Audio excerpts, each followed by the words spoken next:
कोई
किसी का क्वेश्चन है तो आप लोग पूछ सकते हैं।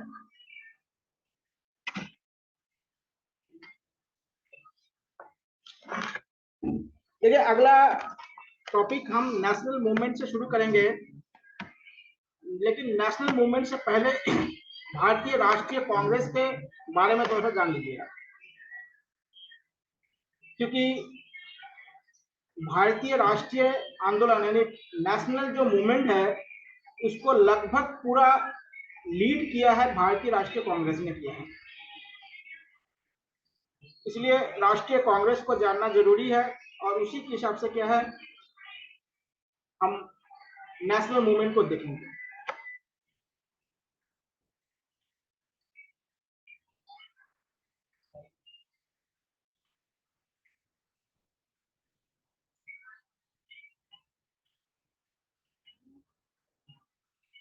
देखिए, भारतीय राष्ट्रीय कांग्रेस की जो स्थापना हुआ था 28 दिसंबर 1885 को हुआ था मुंबई में, और इनके जो प्रथम अध्यक्ष थे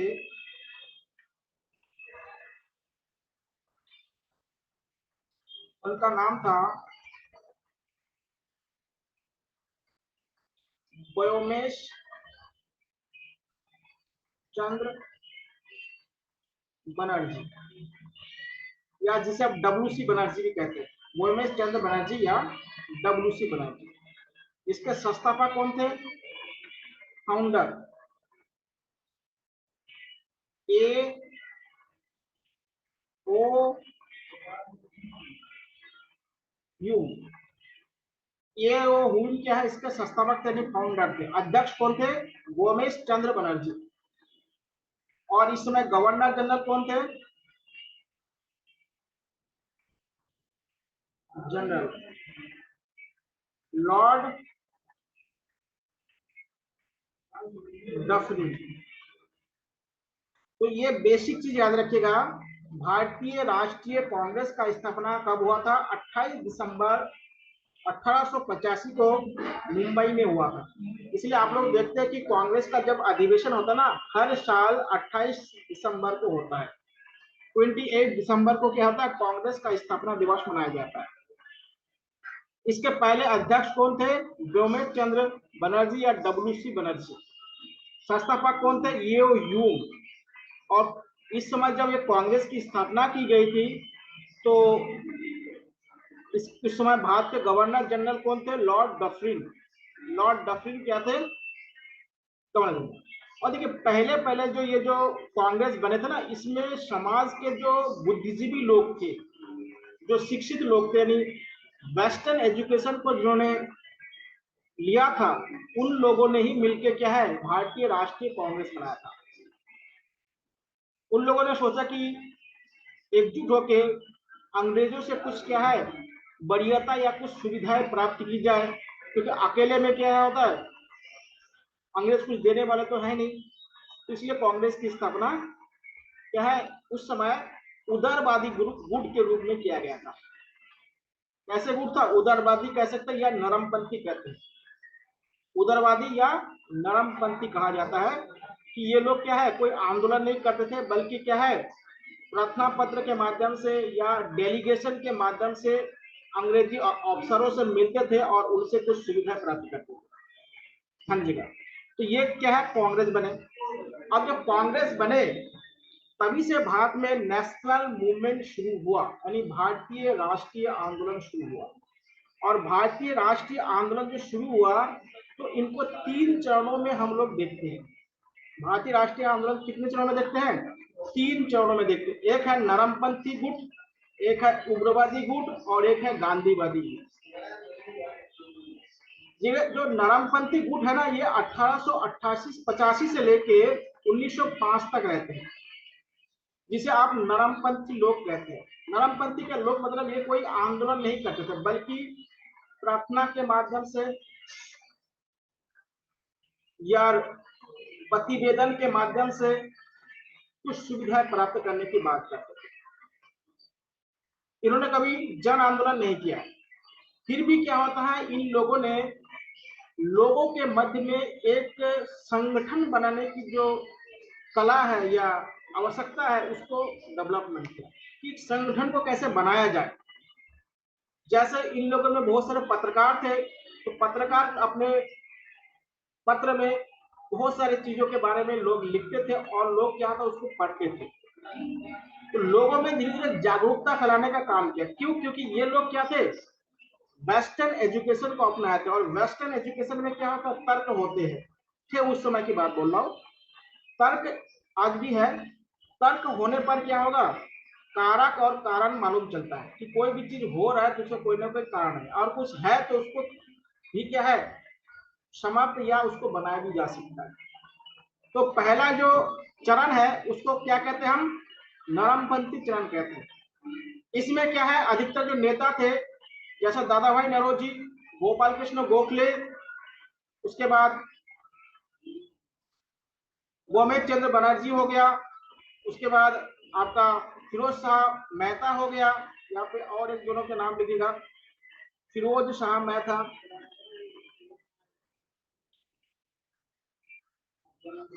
सुरेंद्र बनर्जी, सुरेंद्र नाथ बनर्जी। तो ये लोग सब क्या थे, नरमपंथी नेता थे। ये कैसे नेता थे, नरमपंथी नेता थे। ये अंग्रेजों से मिल के कुछ ना कुछ सुविधाएं लेने की बात करते थे। लेकिन 1905 में एक ऐसा घटना हो जाता है भारत में, उसके बाद क्या होता है, ये नरमपंथी के साथ साथ एक नया गुट पैदा होता है जिसे क्या कहते हैं, गरमपंथी या उग्रवादी चरण कहते हैं। गरमपंथी या उग्रवादी चरण कहा जाता है। अब ये उग्रवादी चरण क्यों हुआ है, पहले इसके पृष्ठभूमि में हम लोग जाते हैं। उसके क्या है जो बैकग्राउंड है उसको पहले देख लेते हैं। देखिए क्या हुआ था, 1905 में बंगाल विभाजन हुआ था। आपको बताया था पहले कि बंगाल को क्या है 1905 में विभाजित कर दिया गया था। आपको बता कि जो बंगाल था इस समय के उड़ीसा, बिहार, झारखंड, वेस्ट बंगाल और बांग्लादेश और असम के कुछ भाग को मिला के बंगाल प्रांत हुआ करता था। बंगाल प्रांत सबसे बड़ा प्रांत था उस समय। और आप लोग को मालूम होगा कि पहले क्या था, भारत की जो राजधानी था वो बंगाल में था, यानी कोलकाता में था या कलकत्ता में था। तो देखिए जहां पे राजधानी हो गए वहां से विदेशी लोग आएंगे तो लोगों में क्या धीरे धीरे एजुकेशन की तरफ क्या माहौल बनेगा। और यहाँ के जो बुद्धिजीवी वर्ग सबसे पहले बंगाल में पैदा हुआ। तो जब बंगाल में बुद्धिजीवी वर्ग पैदा तो उन्होंने सोचा कि हम गुलाम क्यों है, अंग्रेज भी तो हमारे जैसे ही दिखते हैं, उनके भी तो 2 हाथ है, उनके भी 2 पैर है, उनके भी एक मुंह है, 2 कान है, उनके पास भी क्या है एक मस्तिष्क है, हमारे पास भी एक मस्तिष्क है, तो हम गुलाम क्यों, हम उनकी बात क्यों मानते हैं। तो इसी को लेके क्या है वहां पे क्या अंग्रेजों का विरोध होना धीरे धीरे शुरू हुआ। तो अंग्रेजों ने देखा कि ये जो शिक्षित गुट हुआ या युवा गुट हुआ उसको किस तरह से कमजोर किया जाए। कमजोर करने के लिए उन्होंने एक तरकीब अपनाया, बंगाल को दो भागों में डिवाइड कर दिया। देखिए मेन जो बंगाल था, जो आजकल पश्चिम बंगाल से कहते हैं, यानी वेस्ट बंगाल से कहते हैं, कोलकाता के आसपास के लोग ज्यादा उग्र थे। और यहाँ पे क्या हिंदू बंगाली था। हिंदू बंगाली कहाँ था? जो वेस्ट बंगाल है, यहाँ पे अधिक संख्या में हिंदू बंगाली थे, जो क्या है बांग्ला भाषा तो बोलते थे लेकिन वो हिंदू ज्यादा थे। और जो ढाका वाला जो क्षेत्र, जो वर्तमान जो बांग्लादेश है, वहां पे भी बांग्ला भाषा बोला जाता है लेकिन वहां पे मुस्लिम संख्या में ज्यादा है। और उड़ीसा, बिहार और झारखंड में हिंदी बोले जाते थे उस समय, उड़िया या हिंदी बोले जाते थे। तो अंग्रेजों ने एक चाल क्या किया कि पश्चिम बंगाल का जो बंगाली भाषा के जो हिंदू है उनको कमजोर करना चाहा था। इसलिए उन्होंने पहले क्या धर्म के आधार पर बंगाल को डिवाइड किया और दूसरा है भाषा के आधार पर बंगाल को डिवाइड किया। ये बंगाल का विभाजन कैसे किया? बंगाल का विभाजन किसे किया? एक तो भाषा के आधार पर किया और एक क्या धर्म के आधार पर किया। जो आप वेस्ट बंगाल या पश्चिम बंगाल से कहते ना, इसको क्या है पहले पूर्वी बंगाल को अलग करके इसको क्या है, इसको धर्म के आधार पर अलग कर दिया और इसको बिहार और उड़ीसा के साथ मिलाकर इसको क्या है भाषा के आधार पर इनको कमजोर कर दिया। आप बताइए कोई हिंदी बोले और कोई बांग्ला बोले तो समझ में कहाँ था? उसमें इतना ज्यादा प्रचलन नहीं था भाषाओं का, तो दिक्कत था। और धर्म के आधार पर भी बोल दिया, पूर्वी बंगाल के लोगों को बोल दिया कि जो पश्चिम बंगाल के जो लोग हैं ये ज्यादा संपन्न है, ये अमीर है, आप लोगों को क्या है बर्बाद कर दे रहा है। आप लोग कृषक है, आप लोग जो खेती बाड़ी करते हैं, सब क्या होता है ये जमींदार लोग ले जाते हैं। इससे क्या होता है ये लोग भड़क गए। तो समझ लीजिएगा, तो बंगाल को क्या है भाषा और धर्म के आधार पर क्या है डिवाइड कर दिया गया। जब भाषा और धर्म के आधार पर डिवाइड कर दिया, लेकिन जो मूल बंगाल के लोग थे, जो बांग्ला भाषी लोग थे, उन्होंने क्या है इसका विरोध किया। उन्होंने बोला कि हम भाषा के आधार पर, धर्म के आधार पर हम डिवाइड नहीं होंगे। तो वहां पे एक आंदोलन शुरू हुआ, इसे क्या कहते हैं स्वदेशी आंदोलन कहते हैं। इसे क्या है स्वदेशी आंदोलन। देखिए ये जो स्वदेशी आंदोलन शुरू कहां से हुआ था? बंगाल से शुरू हुआ था। कब हुआ था? 1905 में शुरू हुआ था। स्वदेशी आंदोलन कब शुरू हुआ? 1905 में। कहा शुरू हुआ? बंगाल शुरू हुआ। और इन्होंने बोला कि जो बांग्ला भाषा क्षेत्र है उनको फिर से एक करो, हम बांग्ला भाषा क्षेत्र को अलग नहीं होने देंगे। इसमें तीन नेता बहुत योगदान है, तीन नेताओं का। जो उग्रवादी चरण में जो चरण है, इसमें तीन नेता का नाम आप लोगों ने सुना होगा। एक बाल गंगाधर तिलक,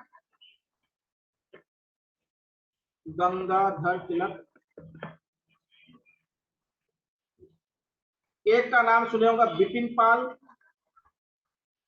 बिपिन चंद्र पाल, और तीसरे का नाम सुना होगा आपने लाला लाजपत राय।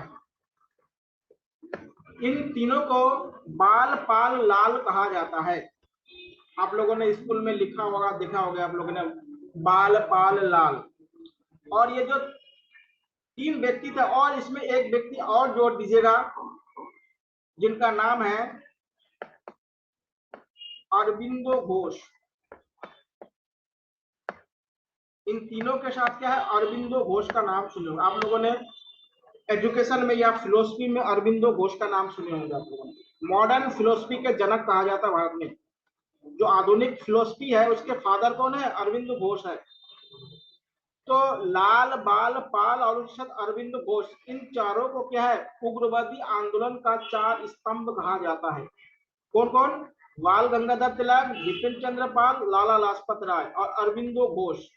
इन चारों को उग्रवादी आंदोलन के या गरमपंथी आंदोलन के क्या कहे चार पिलर या स्तंभ कहा जाता है। इन्होंने ये बात लोगों को समझाया कि स्वदेशी का मतलब होता है हम अंग्रेजों के जो भी वस्तु बाहर से आते हैं या अंग्रेजों द्वारा जो भी वस्तु बनाते हैं हम उसका विरोध करेंगे। हम जो भी कुछ करेंगे वो क्या है हमारे देश और देश के लोगों द्वारा जो निर्मित है उसी का यूज करेंगे। तो भारत में स्वदेशी आंदोलन कहाँ शुरू हुआ? बंगाल से शुरू हुआ। और कब शुरू हुआ? 1905 में शुरू हुआ। और इसका नारा क्या था? इसका नारा था स्वदेशी को अपनाओ और विदेशी को बहिष्कृत करो। यानी देश में बने हुए देशी लोगों द्वारा जो सामान है उसको इस्तेमाल करो और जो विदेश से जो सामान आ रहा है उसको बहिष्कृत करो। इसीलिए इसी समय आप लोगों ने सुना होगा कि भारत में पहली बार राष्ट्रीय कॉलेज बनाया गया, यानी राष्ट्रीय शिक्षा के लिए लोगों ने काम किया। अरविंदो घोष क्या था उस समय? राष्ट्रीय कॉलेज के क्या थे? प्रधानाचार्य थे। अरविंदो घोष एक आईसीएस ऑफिसर थे, ध्यान रखिएगा। आईसीएस उस समय इंडियन सिविल सर्विस होते थे, उनके क्या थे? ऑफिसर थे। उन्होंने छोड़ के क्या क्रांतिकारी बन गए थे, ध्यान रखिएगा। तो इन्होंने क्या किया? राष्ट्रीय कॉलेज की स्थापना की। इसकी स्थापना की राष्ट्रीय कॉलेज, जिसको नेशनल कॉलेज कहते हैं। आप लोगों ने एक पिक्चर देखे होंगे, गब्बर इज द बैक। उसमें नेशनल कॉलेज का जो कॉन्सेप्ट है ना, इसी टाइप के कॉन्सेप्ट से बनाया गया था। और इसके प्रधानाचार्य कौन थे? इसके प्रधानाचार्य थे अरविंदो घोष।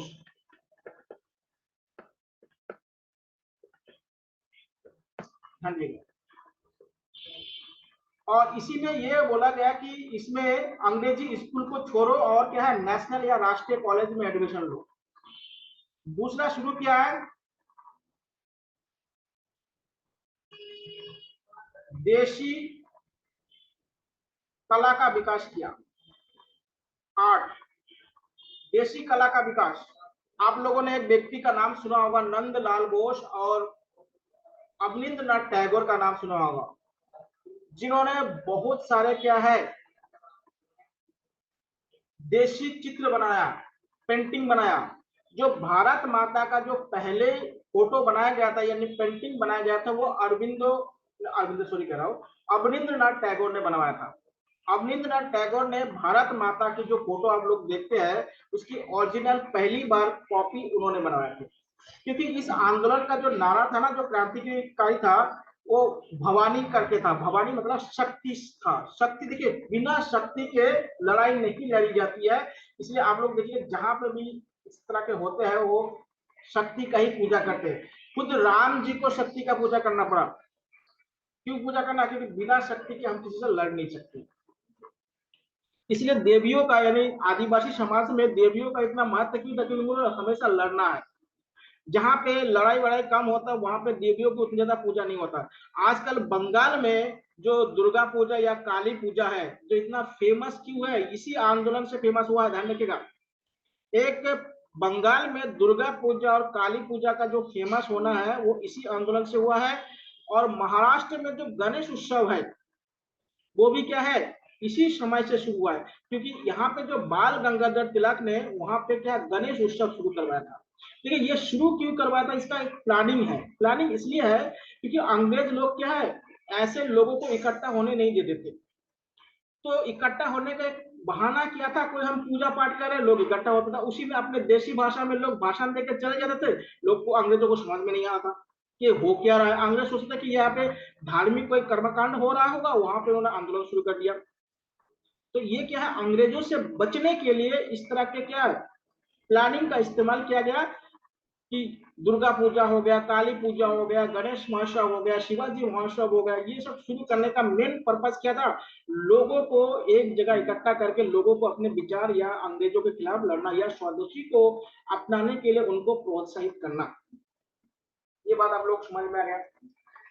तो बंगाल विभाजन को शुरू करने के लिए बंगाल में एक बहुत बड़े नेता हुआ, उनका नाम था सुरेंद्रनाथ बनर्जी। सुरेंद्रनाथ बनर्जी ने सबसे पहले ये बोला कि बंगाल क्या है, विभाजित नहीं होगा। उसी ने 1905 में रक्षाबंधन या काला दिवस के रूप में मनाया।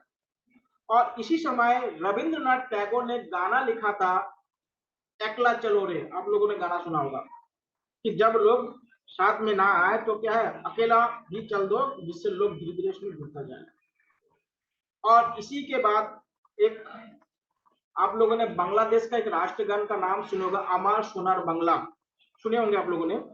तो रविंद्रनाथ टैगोर ने दो देशों के राष्ट्रगान लिखे हैं, तो आप लोगों को याद होना चाहिए। एक भारत का, जिसको जन गण आप जानते हैं, और एक राष्ट्रगान क्या बांग्लादेश का है, जो अमर सोनार बांग्ला जिसे कहते हैं। तो उसको भी क्या है, रविंद्रनाथ टैगोर जी ने उस समय लिखे। और एकला चलो वाला जो गाना है उन्हीं के समय इसको लिखा गया था कि लोगों को क्या है किस तरह से मोटिवेट किया जाए। अब देखिए स्वदेशी आंदोलन में और क्या हुआ, लोगों ने जो महिलाएं हैं विदेशी चूड़ियां पहनना बंद कर दिया, विदेशी सिंदूर लगाना बंद कर दिया, जो धोबी है उन्होंने विदेशी कपड़ा धोना बंद कर दिया, नाई विदेशी लोगों का बाल काटना बंद कर दिया। इतना ज्यादा इफेक्ट हुआ था बंगाल में। उसके बाद क्या हुआ, लोगों ने विदेशी कपड़ों को होली जलाई गई।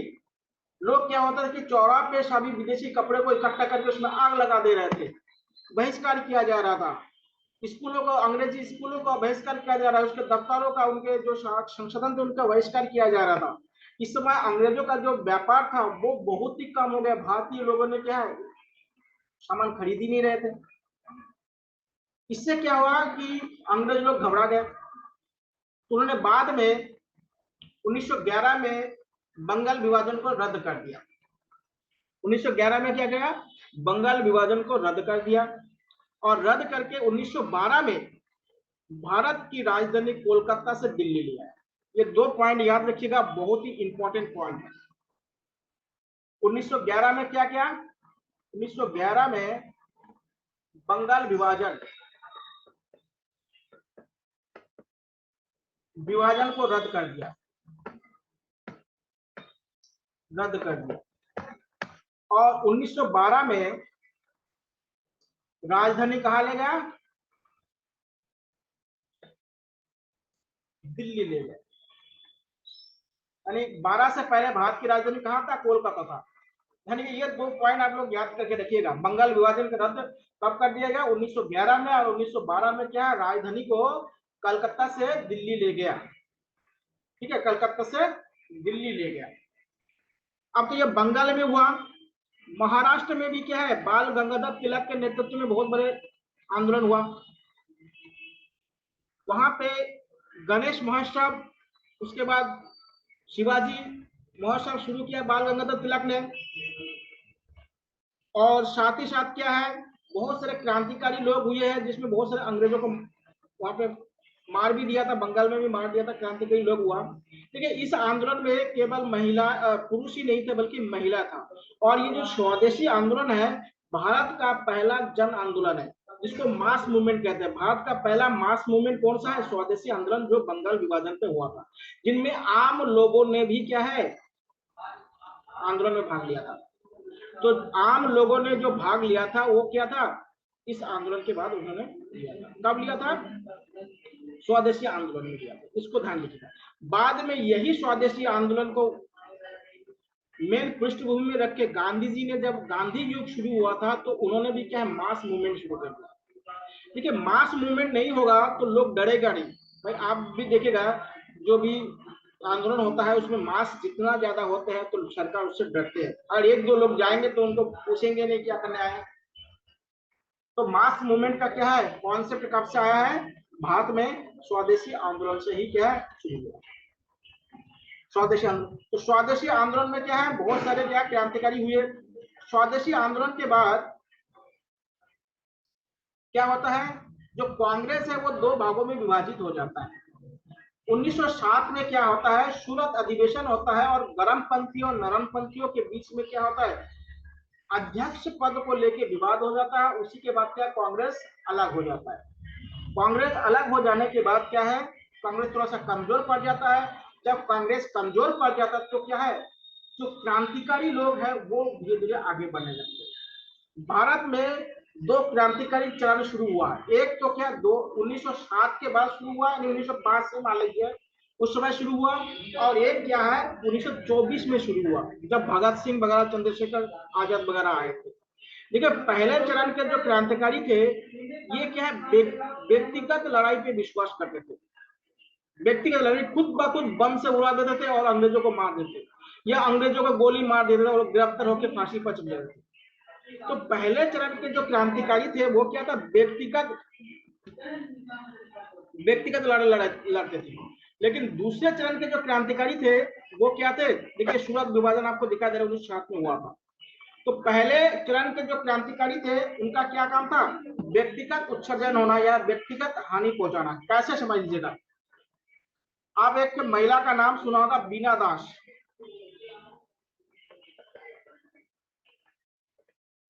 इन्होंने क्या है, जब कुलपति डिग्री दे रहा था उनको डिग्री लेने के बदले में उनको गोली मार दिया। बीना दास ने क्या, कलकत्ता में कुलपति को ही गोली मार दिया, तो उसको गिरफ्तार कर उसको मार दिया। उसके बाद आप लोगों ने खुदीराम बोस का नाम सुने होंगे। ये भी क्या है, लॉर्ड हार्डिंग को मारने गया, उसको पकड़ के इसको फांसी कर दिया। देखिए, पहला क्रांतिकारी है खुदीराम बोस जिनको फांसी दी गई है। पहला खुदीराम बोस है जिनको क्या, क्रांतिकारी के रूप में बोल रहा हूँ, पहला क्रांतिकारी है जिनको फांसी दी गई।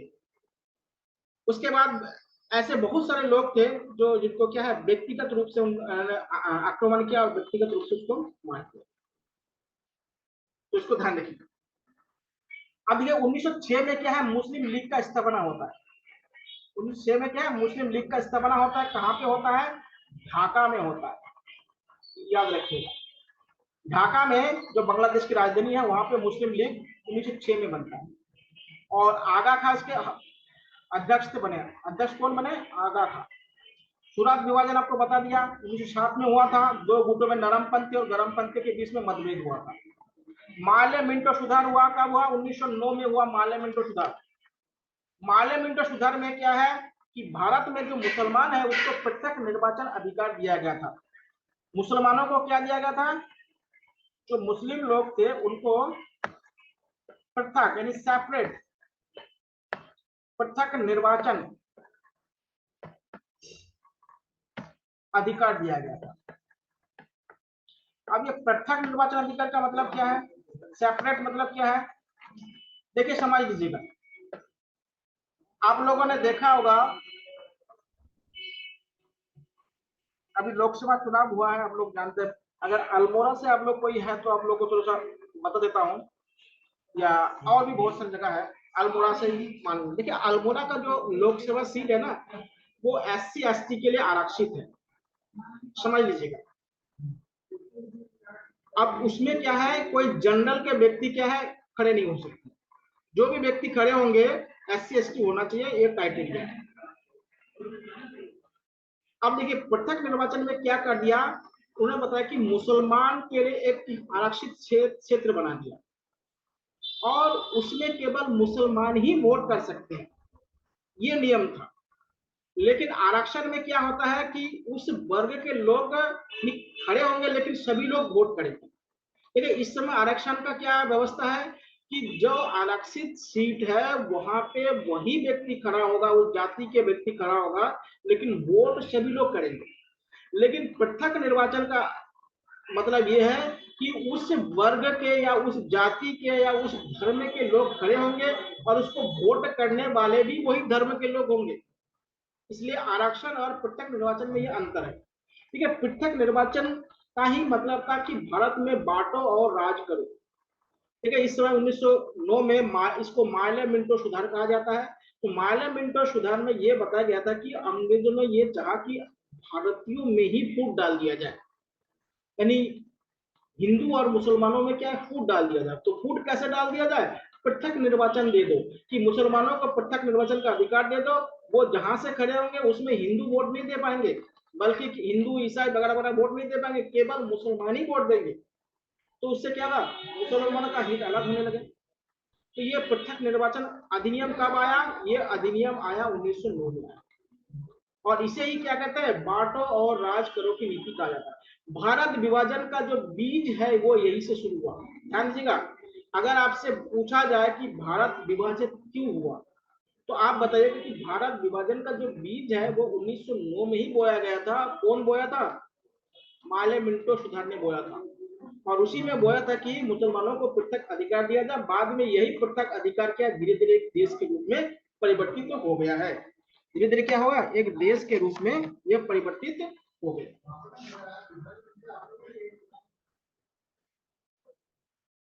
ठीक है, इसको इतना ध्यान देखिए। आगे हम लोग देखते हैं कि इसी समय क्या है, 1913 में गदर पार्टी या गदर आंदोलन शुरू होता है। गदर पार्टी का नाम आप लोगों ने सुने होंगे, नहीं सुने होंगे तो पिक्चर तो देखे ही होंगे। पिक्चर और ये अलग अलग चीजें पिक्चर में मत जाइएगा। देखिए, गदर आंदोलन क्या था? एक क्रांतिकारी आंदोलन था जो उपनिवेश विरोधी थे। इसका जो हेडक्वार्टर था वो भारत से बाहर था। कहाँ था? अमेरिका में था। इसका हेडक्वार्टर कहाँ था? अमेरिका में। अमेरिका में एक शहर का नाम सुने होंगे, सन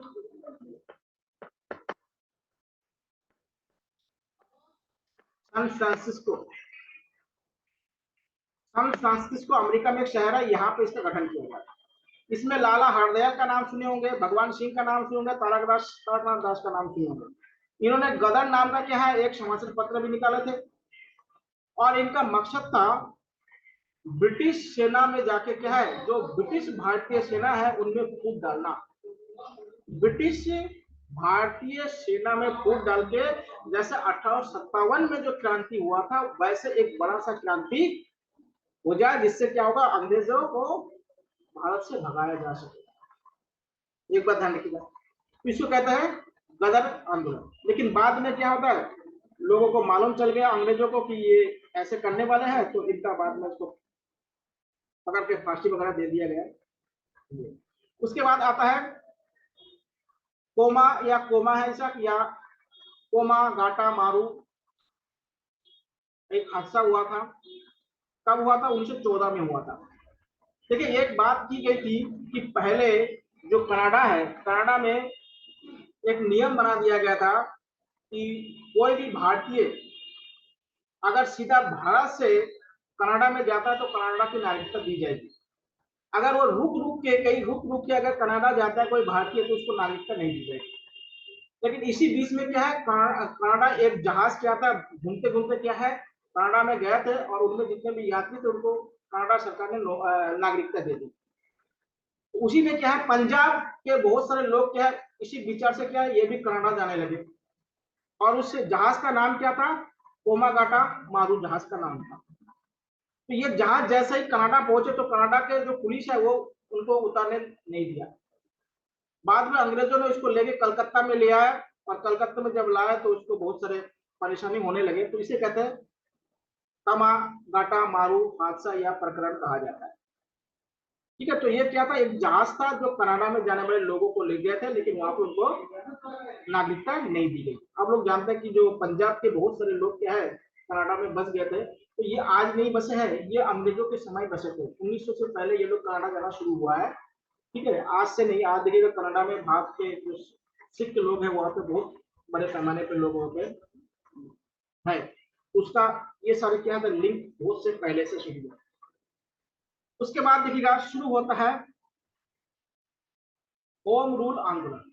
अभी देखिए, अभी तक गांधी जी आंदोलन में नहीं आया है, इस आंदोलन के बाद से ही गांधी जी आएंगे। ठीक है, होम रूल का मतलब देखिए, होम रूल मतलब स्वशासन। ठीक है, ये आंदोलन कहां से लिया गया है? आयरलैंड से लिया गया है। आयरलैंड से इस आंदोलन को लिया गया है, और इस आंदोलन को शुरू कौन किया था? एनी बेसेंट और बाल गंगाधर तिलक। 16 से 18 तक ये आंदोलन चला था। इनका मेन मकसद है कि हमें स्वशासन दे दो, हमें कैसा शासन दे दो? स्वशासन दे दो। आप लोगों ने स्कूल के दीवारों में एक लेख लिखा, आप लोगों ने देखा होगा, स्वशासन मेरा जन्मसिद्ध अधिकार या स्वराज्य मेरा जन्मसिद्ध अधिकार है। आप लोग स्कूल वगैरह में देखते हैं। ये किसने बोला था? ये बाल गंगाधर तिलक ने बोला था। किसमें? होम रूल आंदोलन के समय बोला गया था। स्वराज मेरा जन्मसिद्ध अधिकार है, ये किसने बोला था? बाल गंगाधर तिलक ने। किस आंदोलन में? होम रूल आंदोलन में किया था। ये होम रूल आंदोलन किससे लिया गया था? आयरलैंड से लिया गया था। इसका मेन मकसद ये था कि भारत में अंग्रेजों के अंदर स्वशासन की प्राप्ति करना। शासन मतलब अंग्रेज ऊपर से शासन करेंगे, और जो छोटे मोटे नगर पालिका हो गया या ग्राम सभा हो गया या विधानसभा हो गया, उसमें भारतीयों को भी क्या है हिस्सा दिया जाए, इसलिए इसको स्वशासन कहा जाता है या होम रूल कहा जाता है। अब देखिए, होम रूल के बाद क्या है, अभी गांधी जी का भारत में आगमन शुरू होगा। आप लोग जानते हैं गांधी जी क्या है, एक वकील थे, जो उनका जन्म 2 अक्टूबर 1869 को पोरबंदर गुजरात में हुआ था। और जब उनका वकालत भारत में नहीं चला तो एक व्यक्ति थे यानी एक व्यापारी थे गुजरात के जिसका नाम अब्दुल्ला थे। तो अब्दुल्ला के कहने के कारण क्या है, वो अब्दुल्ला के विधि एडवाइजर के रूप में साउथ अफ्रीका चले जाते हैं। साउथ अफ्रीका गांधी जी कब गए, बहुत इंपॉर्टेंट चीज है। 1893 में क्या है, गांधी जी कहा जाता है दक्षिण अफ्रीका। किसके साथ जाते हैं, अब्दुल्ला के साथ जाते हैं। किसके साथ जाते हैं, अब्दुल्ला। अब्दुल्ला कौन थे, व्यापारी थे। उनका लीगल एडवाइजर के रूप में जाते हैं, यानी विधि सलाहकार के रूप में जाते हैं। जब साउथ इंडिया पहुंचे तो इनके साथ बहुत ही बुरा व्यवहार हुआ। आप लोगों ने सुना होगा, जूता फेंक दिया, ये फेंक दिया, वो फेंक दिया, उसमें मत जाइए। तो उन्होंने देखा कि जो साउथ इंडिया में जो लोग हैं, साउथ इंडिया कह रहा सॉरी, साउथ अफ्रीका में, तो उनको क्या है, एक आइडेंटिटी कार्ड रखना पड़ता था हमेशा। जब भी साउथ अफ्रीका में पुलिस चाहे तो उसको दिखाना पड़ता था, लेकिन जो अंग्रेज थे उनको दिखाना नहीं पड़ता था। तो बताइए, एक ही देश में जो लोग रहे और उनको अलग अलग व्यवहार करेंगे तो थोड़ा सा अलग है। जैसे मान लेते हैं कि कुमाऊं और गढ़वाल में जो दो डिवीजन है, और कुमाऊं के लोग कहीं पे भी जाए तो उनको आइडेंटिटी कार्ड रखने के लिए बोले, और गढ़वाल के लोग क्या है ऐसे ही प्ले रहे, तो ऑटोमेटिक क्या होगा, आप विरोध करना शुरू हो जाएगा। एक ही जगह के लोग क्या है अलग अलग, या गांव के लोगों को आइडेंटिटी कार्ड दिखाने के लिए बोले और शहर के लोग को ना दिखाने बोले, तो विरोध तो ऐसे होगा ही होगा। तो गांधी जी ने क्या है, सबसे पहले गांधी जी ने जो सत्याग्रह आंदोलन शुरू किया था वो साउथ अफ्रीका में शुरू किया था। गांधी जी का, अगर आपसे पूछा जाए कि गांधी जी ने सबसे पहले सत्याग्रह आंदोलन की जो शुरुआत की थी वो कहां से शुरू किया था, आपका साउथ अफ्रीका से शुरू किया। वहां पे उन्होंने फिनिक्स मॉल बनाया था, मॉल कह रहा सॉरी, फिनिक्स फार्म बनाया था। फिनिक्स फार्म बना था जिसमें क्या है, जो भारतीय लोगों तो है उनको वहां पे रहने के लिए इकट्ठा करवाया था। और गांधी जी ने क्या है, ये जो पत्र था जिसको पारपत्र कहते थे उसको रखने से मना कर दिया। इसमें बहुत बड़े आंदोलन चले, बाद में लोग उसको माने। और इस समय गांधी जी ने एक बुक लिखा था, हिंद स्वराज करके, एक बुक का नाम सुने होंगे, गांधी जी ने लिखा है। तो हिंद स्वराज भी क्या है 1909 में लिखा गया था साउथ अफ्रीका में रह के। बाद में 9 जनवरी 1915 को गांधी जी साउथ अफ्रीका से भारत आए, गांधी जी का। इसलिए 9 जनवरी को क्या मनाया जाता है, एनआरआई डे मनाया जाता है, भारतीय प्रवासी दिवस, यानी प्रवासी भारतीय दिवस मनाया जाता है। कब, 9 जनवरी को। आप लोग जानते हैं क्योंकि गांधी जी 9 जनवरी 1915 को भारत आए। आने के बाद इन्होंने गोपाल कृष्ण गोखले, गोपाल कृष्ण गोखले को अपना गुरु माना।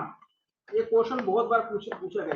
गांधी जी के गुरु कौन थे, गोपाल कृष्ण गोखले। तो गोपाल कृष्ण गोखले ने गांधी जी को सबसे पहले बताया कि अगर आपको भारत में लोगों को जागृत करना है या राजनीति करना है या कोई मूवमेंट चलाना है, तो भारत को पहले जानना पड़ेगा। कि भारत के लोगों को जब तक नहीं जानेंगे तो लोगों के बीच में कैसे जा पाएंगे। तभी गांधी जी ने क्या है, 15 और 16 2 साल तक पूरे भारत भ्रमण किया। भारत के क्या कोने कोने तक गए, देहरादून में भी आए, साउथ इंडिया तक पूरे भारत को भ्रमण किया। और भारत के जो आम लोग हैं उनको समझा। समझने के बाद उन्होंने सबसे पहले 1916 में जब बीएचयू, जो हिंद विश्व हिंदू, जो आपको कहते हैं बीएचयू का नाम सुनोगा, जो बनारस हिंदू विश्वविद्यालय, उसके उद्घाटन में शामिल हुआ। और 1916 के कांग्रेस अधिवेशन, लखनऊ में जो कांग्रेस अधिवेशन हो रहे थे उसमें वो शामिल हुआ। कांग्रेस के जो अधिवेशन में शामिल हुए उसमें एक बिहार से एक व्यक्ति आया था जिसका नाम था राजकुमार शुक्ल। तो ये जो राजकुमार शुक्ल वाला जो स्टेटमेंट है, अब ये गांधी जी का आंदोलन शुरू हो जाएगा सबसे पहले चंपारण से। तो इसको क्या है, कल के क्लास में आपको बताएंगे। आज क्या है, गांधी जी का भारत आगमन तक याद रखिएगा। तो कोई क्वेश्चन होगा तो आप लोग पूछ लीजिएगा क्योंकि समय समाप्त होने वाला है। पीडीएफ आपको भेज दूंगा।